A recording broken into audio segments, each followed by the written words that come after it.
కీర్తనల గ్రంథము అధ్యాయం 6.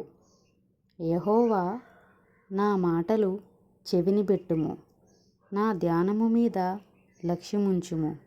నా రాజా, నా దేవా, నా ఆర్తధ్వని ఆలకించుము. నిన్నే ప్రార్థించుచున్నాను. యెహోవా, ఉదయమున నా కంఠస్వరము నీకు వినబడును. ఉదయమున నా ప్రార్థన నీ సన్నిధిని సిద్ధం చేసి కాచియుందును.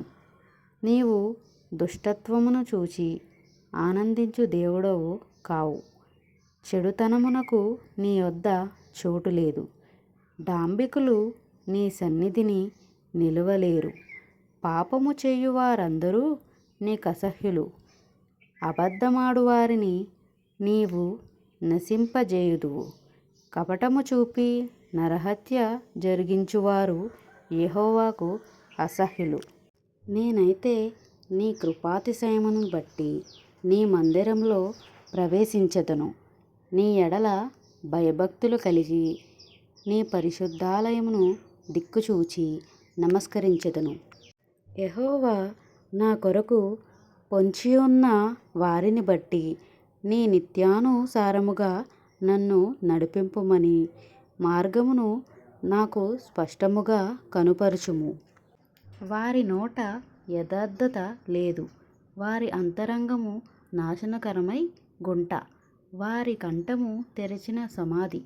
వారు నాలుకతో ఇచ్చకములాడుదురు. దేవా, వారు నీ మీద తిరగబడి ఉన్నారు. వారిని అపరాధులముగా తీర్చుము.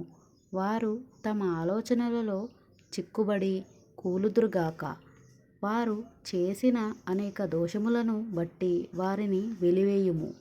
నిన్ను ఆశ్రయించు వారందరూ సంతోషించుదురు. నీవే వారిని కాపాడుదువు గనుక వారు నిత్యము ఆనందధ్వని చేయుదురు. యెహోవా, నీతిమంతులను ఆశీర్వదించువాడవు.